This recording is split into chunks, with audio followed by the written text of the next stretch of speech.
Hello everybody, it's Thursday, Merry Vlogmas. Vlogmas number 9? It's number 9, losing track. We're getting too close to the holidays and the days are starting to blur together. I have my sidekick here with me today. This is my daughter, this is Sarah.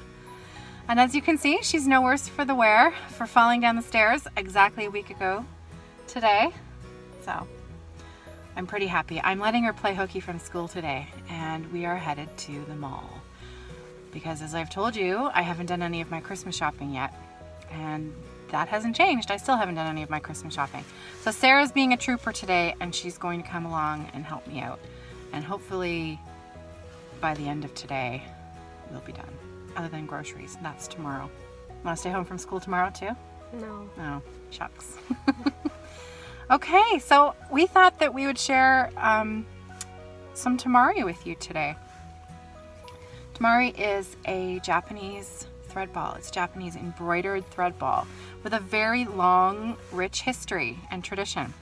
And we taught ourselves how to do it. How long ago? 3 or 4 years? 3 or 4 years. Yeah, in the summertime at the cottage with Kathy, my sister-in-law. And we were hooked that summer, and Sarah really took off and did about a gajillion balls, as you saw from the tour at Miss Patty's house. And Miss Patty bought, I don't know, she must have bought about 10 of them from you. Yeah. That one Christmas. Well, I showed them in the house tour that I did at her house. So anyway, to start out with, I guess I'll show you what you can learn how to do. So the ones that I've brought to show you today are all Christmas ornaments. Isn't that pretty? I love that one. Do you have a favorite? This one's similar, but slightly different colors. Yeah, that's nice. I'll save that one for last. So do you remember the different names of the parts of the Temari? I made that one. I know.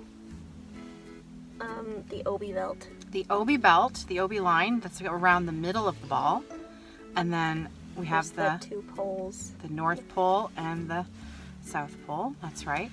And do you remember the name of the marking system that was used on this? It was a simple 8? Simple 1, 2, yeah, that's an 8.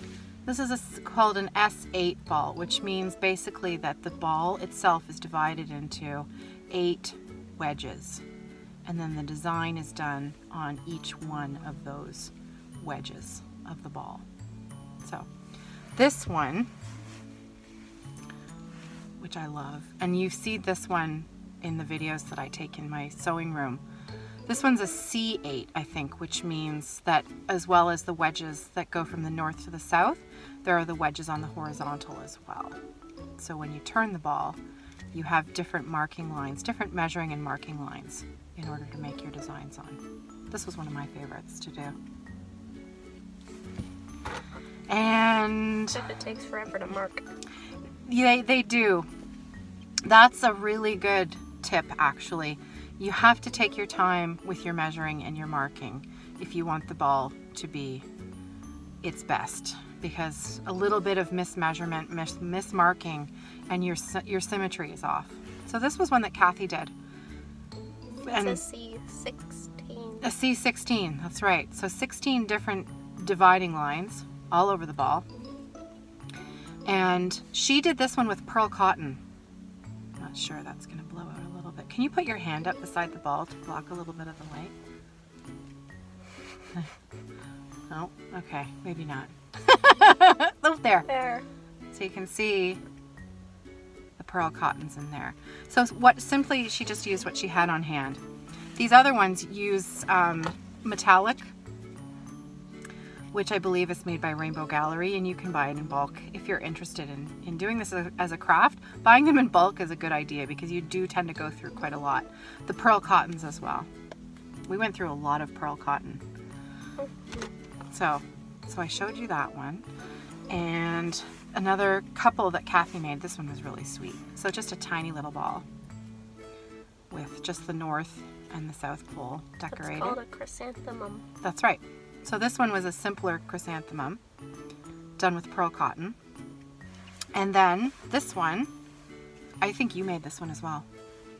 This one was a more complex chrysanthemum. And this is one of our favorites.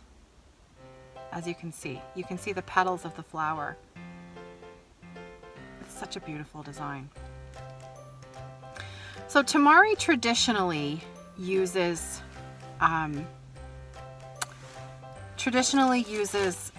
you make the ball yourself. So you take, you know, some sort of little sack and you fill it with rice hulls, which is the traditional method. And the woman who gives a very, I mean, she is a Temari pro, Barbara Zeus. She has a whole series of YouTube tutorials out on her method of Temari. And she shows the traditional method of preparing the ball, preparing the form. And her designs are amazing. You did a lot of designs out of this book. Her instructions are quite clear, easy to follow, and let me show you the picture in the back. Aren't they beautiful? They're just gorgeous. I think you did most of these designs. Yeah, except for the really tiny ones. Yeah. The tiny designs. They're a bit addictive. I know I tend to share addictive crafts with you guys, so sorry. Sorry, not sorry. The other book, this is the book that we used to teach ourselves how to do it.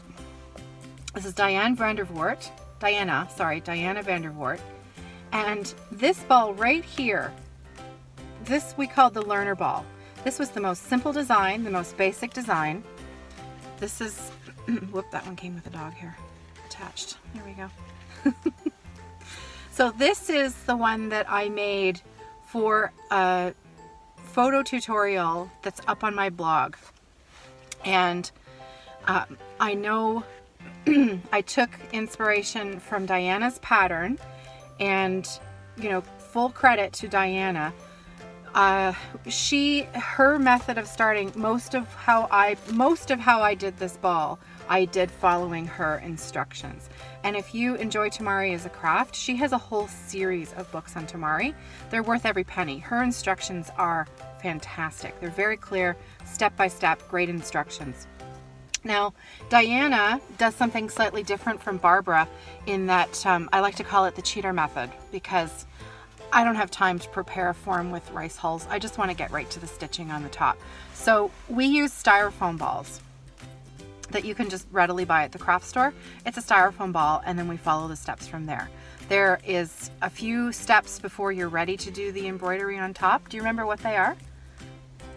You have to wrap it with yarn. That's right. And then you wrap it with circular thread. That's right.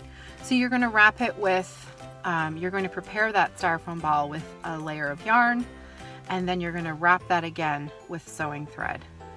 And it takes a while, doesn't it? Because you want it fully covered. So www.offthegridneedlearts.com. Just this morning I posted a link back to the very first post that I did on that mini tutorial, and it was back from 2015, so it should be fairly clear how to find it. But if you have any trouble, let me know. So that's it for us. We're headed to the mall. Wish us luck. Bye guys.